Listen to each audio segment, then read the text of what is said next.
Hey guys, Sean Kelly here. Backpack Brews coming back to you. It's January 23rd, 2015. Trimmed up the beard a little bit. Beer probably won't taste as good since it's required to have a beard to actually really understand the flavors of beer. I've noticed. Except for you, Dave, you don't seem to ever have a beard. So, except you got that ponytail, which is killer. My brother would love to have that. But tonight we're going to be looking at some, actually just one right now. Two brothers out of here from the home state of Illinois, out of Warrenville, Two Brothers Brewing, Artisan Brewing, excuse me. Their Wobble IPA, 6.3% alcohol, 69 IBUs. Yeah. Let's see how they describe it. They say this wobbles on the edge of really hoppy. Wobble IPAs are golden in color with subtle malt character, big complex citrus, and piney hop notes throughout. So, all right, we'll take a few sips of it and see what we think. I've been up to Two Brothers a few times.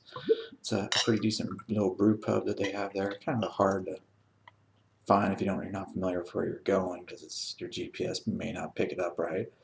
But pretty good stuff. So a lot of different offerings.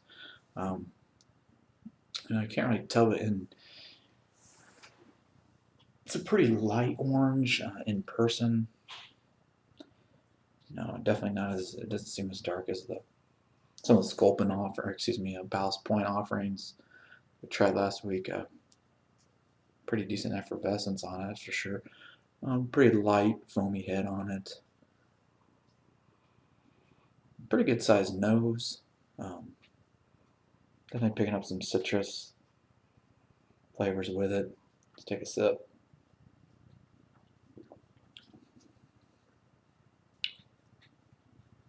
It's pretty balanced. It's actually pretty good for 69 IBUs. It's really not too bitter.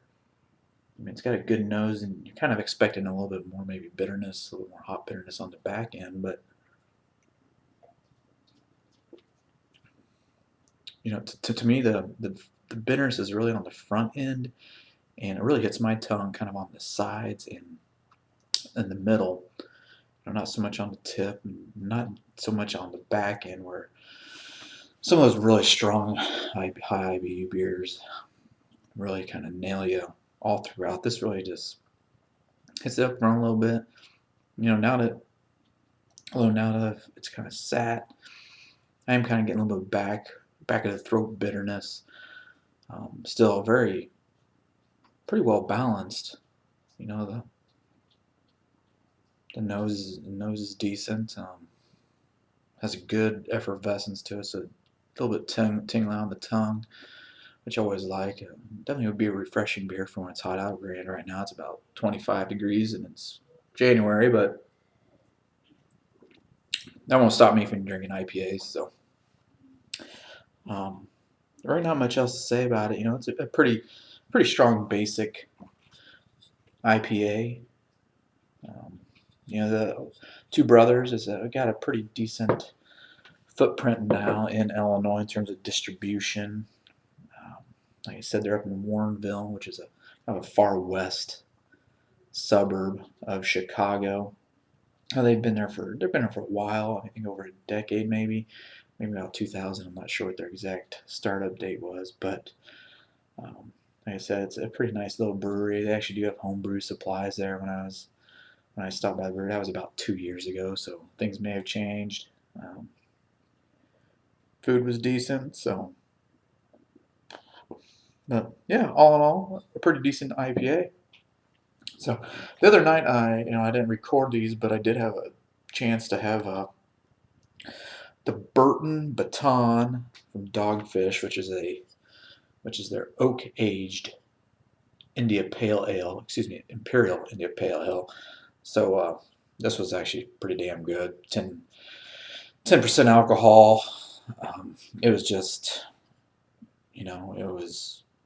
I don't know if it was the oak or what it was, but for being 10%, it really didn't feel like it. Didn't taste like it. I mean, it didn't even feel like you're drinking 10%. So to me, it was maybe a little bit of had some of the flavors of the 120 minute, but not the alcohol, the boozy part of it. Didn't really have, wasn't overpowering that way, but definitely this is a pretty damn good beer. So unfortunately, it's $14.99 a 4-pack around here, but very decent. I'd definitely buy it again. And then I also had this one right here. It's a Imperial Stout brew with real coffee, 9.5%. Brasserie, du Ciel, Peche, Murtel. I don't know. I don't speak French, but 9.5%. This actually was pretty damn phenomenal. The coffee tones on it were just enough to really,